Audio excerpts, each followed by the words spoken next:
And welcome back to some more Carolina Panthers Madden 20 franchise.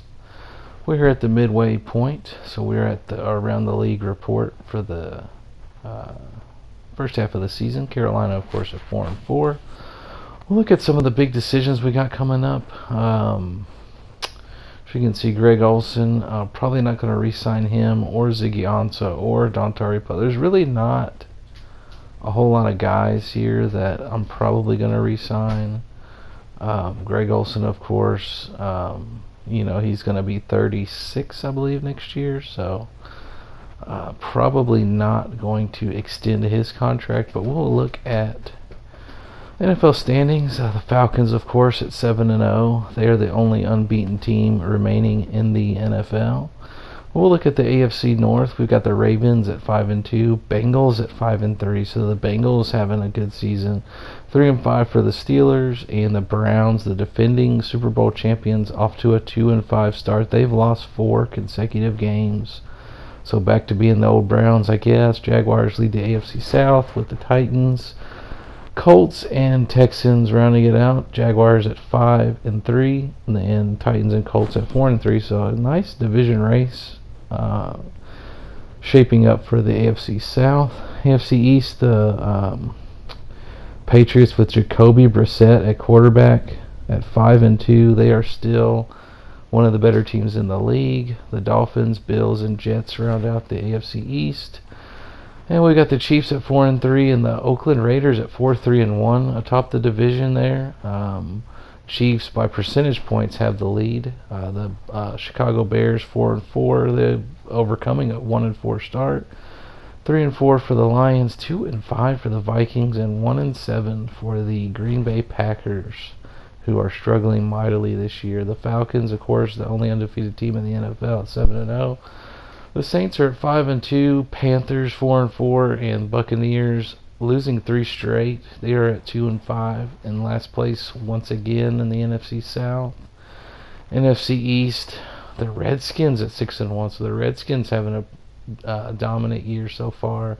Cowboys, the other Super Bowl team from the NFC, they're at 4-3. So you're looking at a situation where both teams in the Super Bowl last year could miss the playoffs. But we look at the NFC West. You've got 2 dominant teams in the Rams and the Seahawks. They're going to battle it out in the second half. You got the Cardinals at 3-5 and the 49ers at 1-6. So the NFC West definitely top heavy. We'll look at the stats here for the Panthers.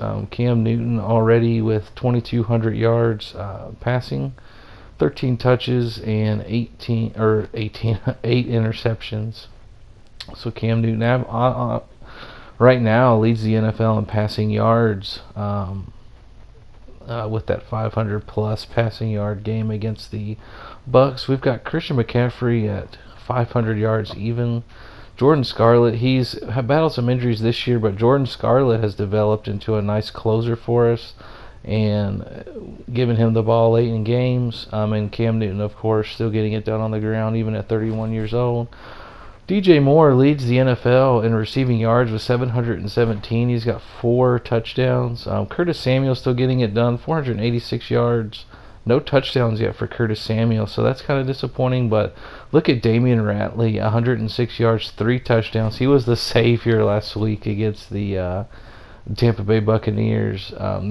Losing that game, you could probably put a fork into the Panthers season, as well as the Ron Rivera tenure. Luke Kuechly, of course, leading the team in tackles with 67. Shaq Thompson's got 51. So Shaq Thompson battled injuries all last year, but he's having a strong year with Luke Kuechly. But Brian Burns leads the team in sacks, tied with Ziggy Ansah and Kawan Short with 5 sacks. So he is, after breaking the rookie sack record last year, only having 5 sacks in the first half of the season. Kind of disappointing for Brian Burns. You would figure that he's going to try to have a dominant second half of the season, but definitely a disappointment with only the 5 sacks. But he's such a great player that you can pretty much count on him bouncing back from a slow start the first half of the year. As you can see, like I said, Cam Newton leads the NFL in passing yards. Baker Mayfield's second in passing yards, despite the Cleveland Browns in kind of free fall this year at 2-5.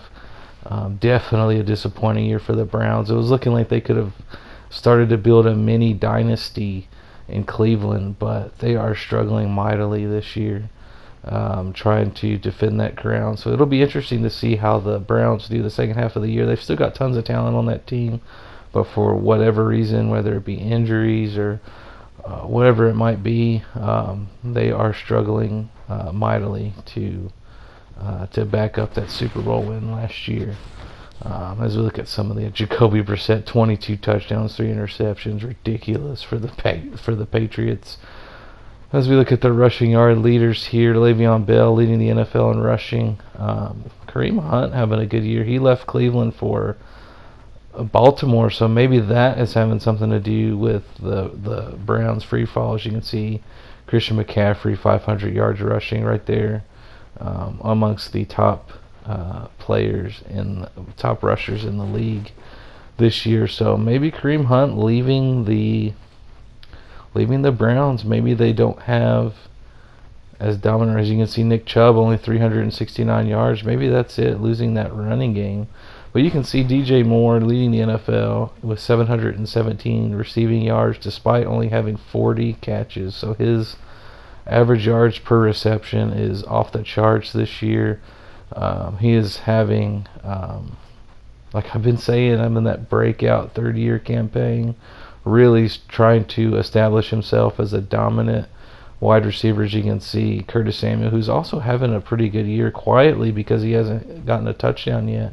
But going back to DJ Moore, just establishing himself as an elite wide receiver here in the third year of his career. We'll look at the defense here. Ryan Shazier leading the NFL in tackles. That's a good story for him, that at least in Madden he's been able to recover. And of course you saw Luke Kuechly near the top of the pack in tackles, where he belongs. He is just a tackling machine. He's been a tackling machine his entire career, and he is just adding to his legend at this point. This season he's also got the 4 forced fumbles. So he led the NFL by far in forced fumbles last year, so he is just adding to that. Sack leaders here, Ryan Kerrigan feels like he's been in the NFL forever, leading the NFL in sacks with 8. Justin Houston, another guy that feels like he's been in the league for a very long time, he's got 7 sacks. So some the usual suspects here, as you can see, Brian Burns with the 5 sacks.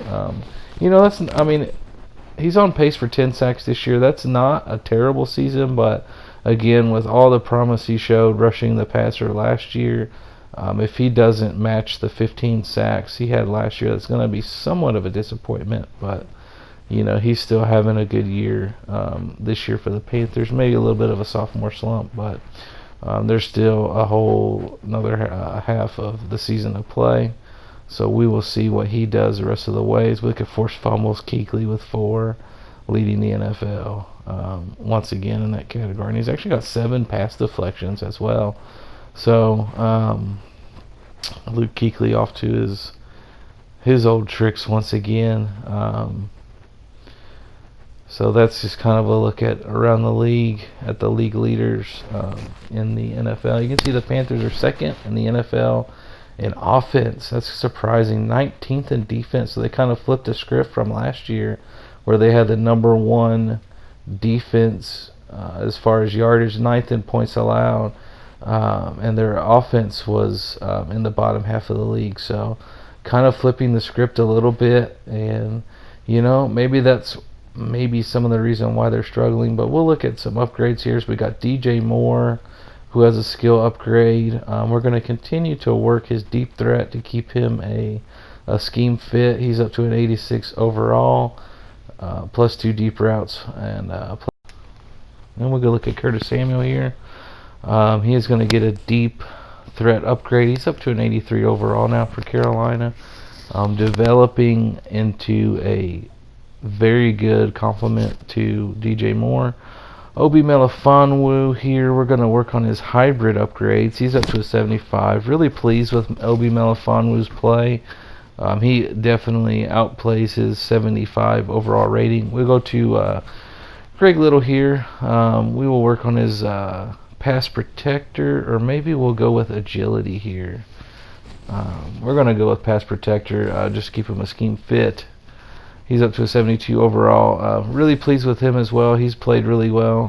Daniel Linder, another guy who is playing way better than his rating would say, but he is a one-trick pony at this point in his career. And Will Greer, we're still developing him as the backup quarterback here. He's got a 69 overall, working on his strong arm. So Will Greer, definitely a player for the future. But I'm going to get out of here. Please like, subscribe, comment on what you think. Panthers are 4-4 at the midway point, and we'll see what happens in the second half of the season.